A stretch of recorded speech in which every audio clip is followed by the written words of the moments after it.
Hey, what's going on, you cold stack of pancakes? A friendly reminder, and this one gets a little deep, but check in on your friends, because sometimes the ones that seem the happiest or the quietest are the ones really screaming for help. Welcome back to Microscope. My name's Mike. Well, I don't know how I'm going to follow that deep advice up with some microbio comedy stuff. Seriously, checking on your friends. It's important. We're back again with a fun time learning episode, and today we're learning about the Stentor coeruleus. Ooh, look at that kind of blue thing. Wow. Stentor coeruleus is a specific species of Stentor. You have the genus of Stentor, and then you have coeruleus, the species. That's pretty cool. They're single-celled eukaryotic microorganisms, also known as protists. They can range up in size about 2 millimeters, on average about 1. Smallest they get is about 0.5 millimeter. So that's pretty cool. And they're blue-green in color, and that's caused by a pigmentation called stentorin, which is its own little pigment. Isn't that cool? I wonder if they taste like blueberries because they're blue. They have long trumpet-like bodies that are covered in cilia, which are these tiny little hairs that allows them to locomote but also feed by creating vortices around the mouth and drawing water into the mouth hole. That's pretty yummy down there, isn't that? I find mine most commonly among the aquatic plants near shore on a slower moving freshwater pond. So if you're looking for them, that's where you're probably gonna find them. Enjoy that. Stentor coeruleus is a suspension feeder, but let's keep it simple and call it a filter feeder. It uses the cilia among the trumpet part, the mouth part of the organism, to create a water current into the mouth. They eat things, really pretty much anything that's small enough. They can eat small rotifers, other single-celled microorganisms, bacteria, algae, testate amoebas, euglenoids. We've seen all different types of things on this channel get eaten by these stentors.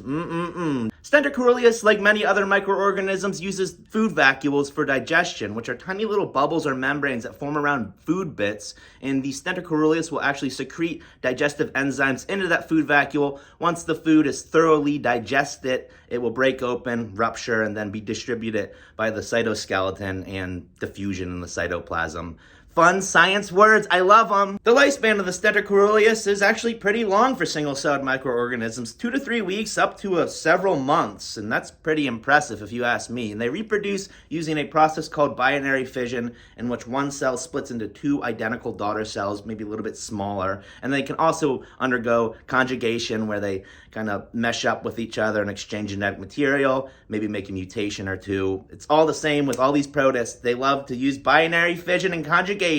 Real original, nature. Stentor coeruleus is an important balancing force for any microbiome, as is the rest of the stentors, as they help mediate bacterial population levels by eating them, and clean the water a little bit by eating suspended bits of organic matter. So that's pretty cool. But they're also food sources for things like rotifers, water bears, microcrustaceans, and probably even very small little baby fish fry. Them little tiny little goobers. And on the back side of the Stentor coeruleus and stentors in general, you have an organelle called the holdfast, which is a specialized organelle that secretes a little bit of adhesive onto whatever they want to stick on, and then they'll cement themselves in place and start to expand and extend out and start feeding with that big old trumpet mouth. And here's a really cool but weird fact that I'm hoping scientists discovered on accident, is that the Stentor coeruleus can be actually segmented into 2 or cut right in half, and both of the cells will regenerate into a full stentor.